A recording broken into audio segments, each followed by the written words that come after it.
Assalamualaikum warahmatullahi wabarakatuh.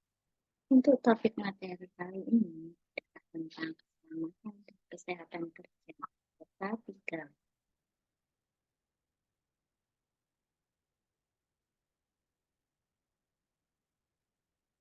Keselamatan dan kesehatan kerja adalah 3. Keilmuan, ilmu dan penerapan teknologi pencegahan kecelakaan kerja dan penyakit akibat kerja. Di mana penyebab kecelakaan yang pertama yaitu tindakan atau perbuatan yang tidak aman atau berbahaya. Kemudian kondisi yang tidak aman atau berbahaya.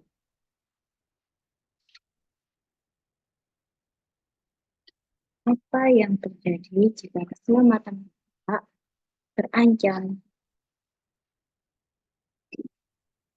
Tindakan tidak aman adalah suatu pelanggaran terhadap prosedur keselamatan yang memberikan peluang terhadap terjadinya kecelakaan.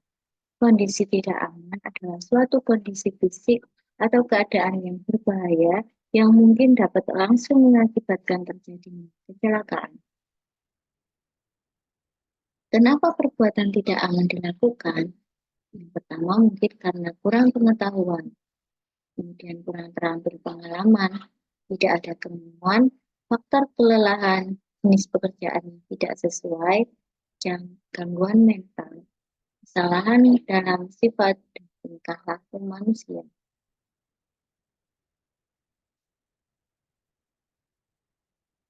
Untuk perbuatan berbahaya, yang pertama menjalankan mesin atau peralatan tanpa wewenang. Menjalankan mesin atau peralatan dengan kecepatan yang tidak semestinya, membuat alat pengaman tidak berfungsi, lalai menggunakan APD, mengangkat barang dengan cara yang salah, mengambil posisi pada tempat yang berbahaya, membetulkan mesin dalam keadaan jalan, lalai memberikan peringatan atau lupa mengamankan tempat kerja, kemudian bersenda gurau tidak pada tempatnya, selanjutnya memaksakan diri untuk bekerja walaupun sakit, merancang atau memasang peralatan tanpa pengaman. Selanjutnya, kondisi berbahaya yaitu pelindung atau pembatas pengaman yang tidak memadai, peralatan atau perkakas dan bahan yang rusak tetap digunakan, penempatan barang yang salah, sistem peringatan yang tidak memadai, pengabaian terhadap perkiraan bahaya, kebakaran, atau peledakan, kebersihan lingkungan kerja yang jelek, polusi udara di ruangan kerja, kebisingan yang berlebihan, pemaparan radiasi, ventilasi yang tidak memadai, penerangan yang tidak memadai. Penyebab dan akibat dari kerugian, sama lemahnya kontrol. Penyebabnya faktor perorangan, faktor kerja, dan penyebab tak langsungnya adalah perbuatan yang tidak aman atau kondisi yang tidak aman. Untuk insiden kontaknya, kejadian kontak dengan energi atau bahan zat. Untuk kerugiannya, kecelakaan atau kerusakan yang tak diharapkan.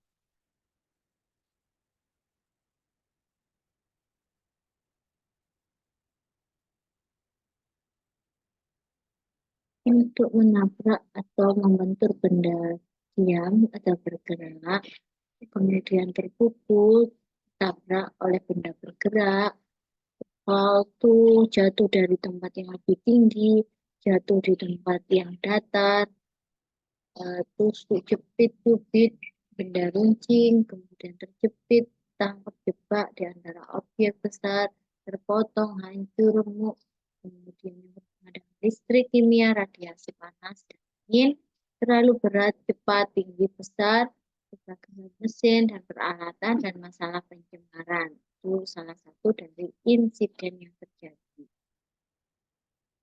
Perbuatan yang tidak aman seperti operasi tanpa otorisasi, gagal memperingatkan, mengamankan, kecepatan tidak layak, buat alat pengaman tidak berfungsi, pakai alat yang rusak, menggunakan APD yang tidak layak, pemuatan yang tidak layak, penempatan tidak layak, mengangkat tidak layak, posisi yang tidak aman, servis alat beroperasi, bercanda dan main-main, mabuk alkohol, obat, akan mengikuti prosedur.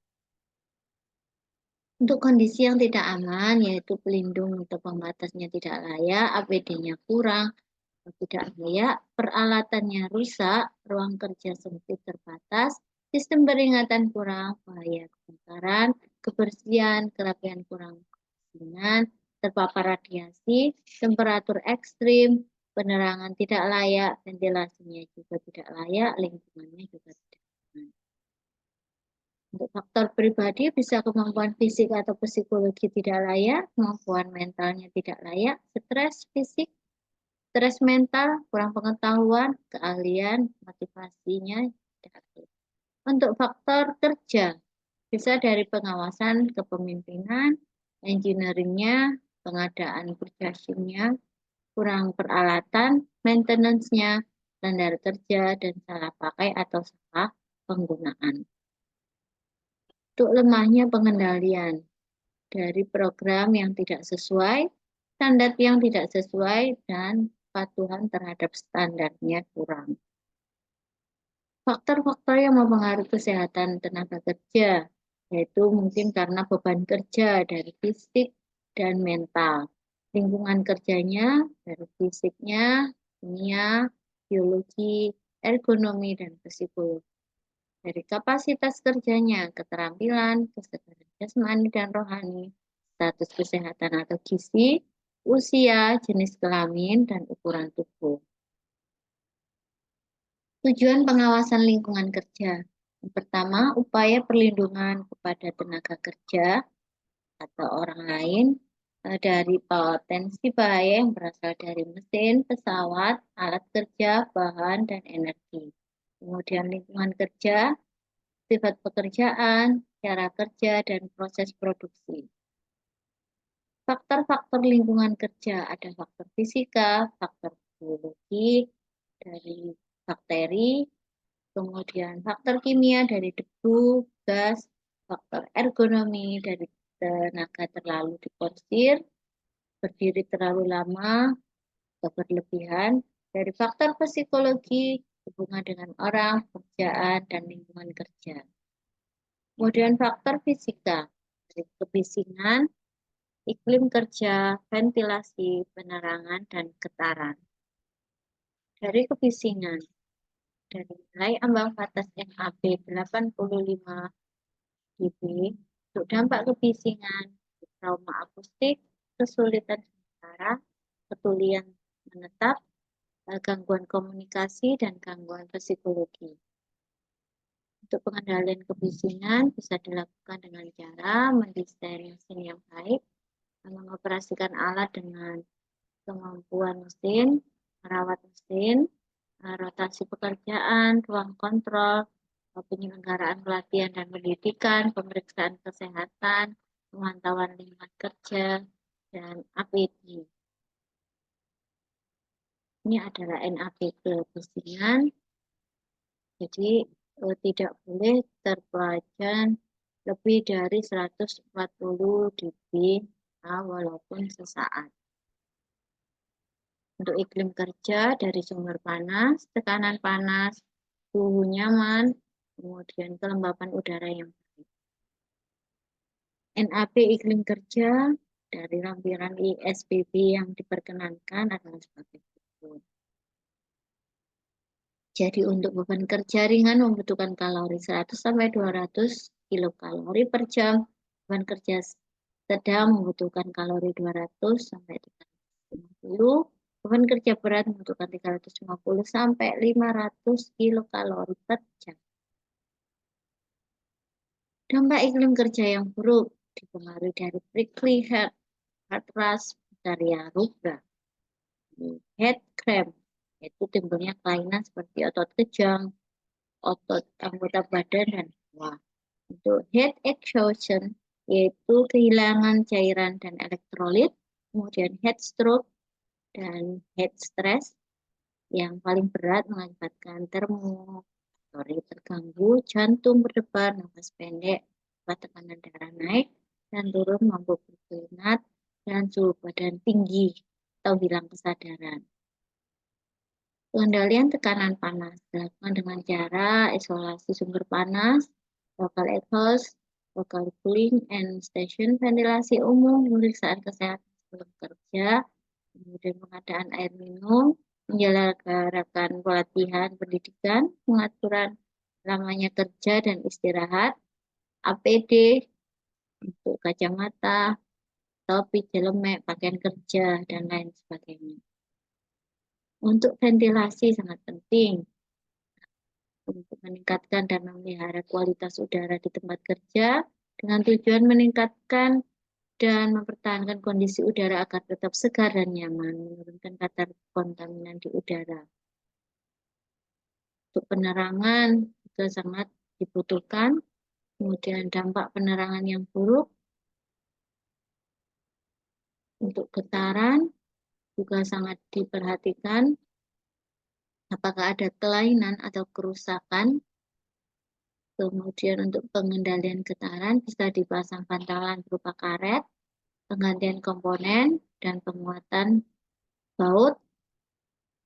Untuk faktor kimia, itu dari bahan kimia, berbentuk padatan gas, ada debu, serat, yang cair, misalkan di semprotan, mesin rangga, gas, dan uap seperti O2, N2, CO2, PbNO2, H2S, dan sebagainya.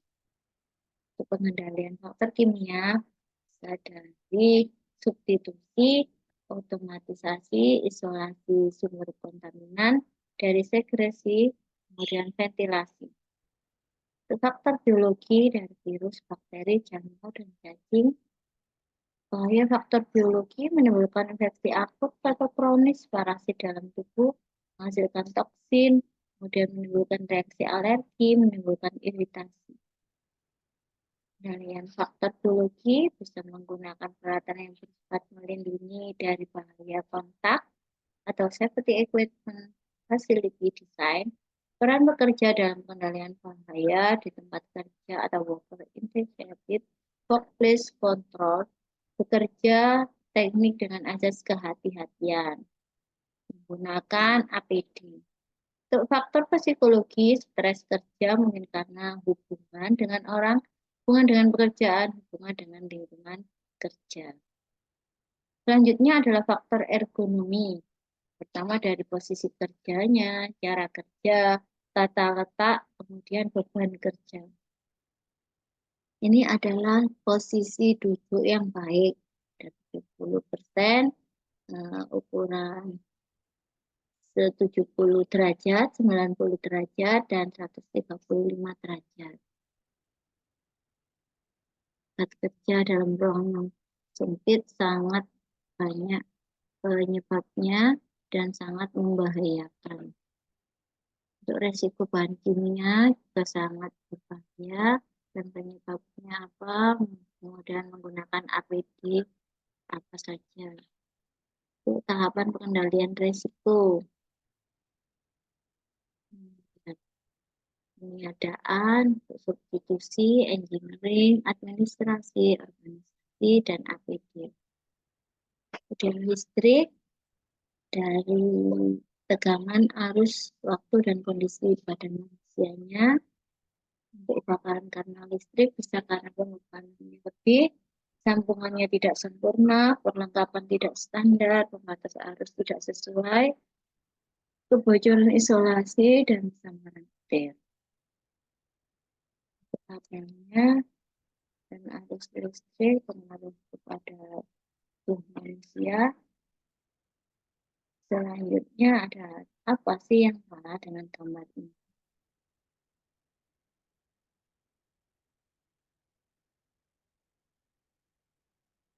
Kemudian tegangan sentuh yang berbahaya dan proteksi bahaya dari jarak aman, berapa kilovolt dan jaraknya berapa sentimeter.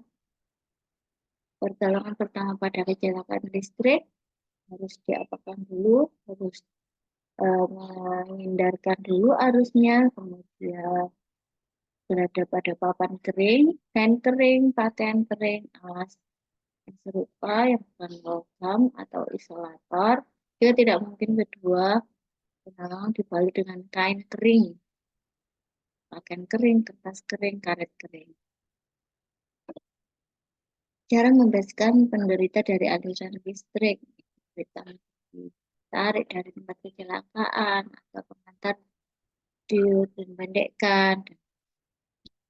Untuk instalasi listrik kettle uap itu dengan cara penerangan dan aspek lainnya tidak diizinkan. Kemudian diperlukan tegangannya 50 volt, maka bagian logam kettle uap harus dibunyikan. Apa yang terjadi? Ini yang terjadi jika uh, keadaan bahaya pada kelistrikan.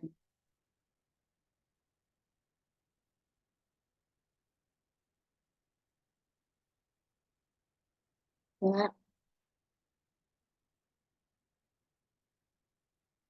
kemudian budaya kerja yang harus dikembangkan meningkatkan kinerja perusahaan sebagai contoh pada anak-anak. Kemudian nilai budaya kerja, integritasnya, profesinya, kepuasan konsumen, dan keteladanan.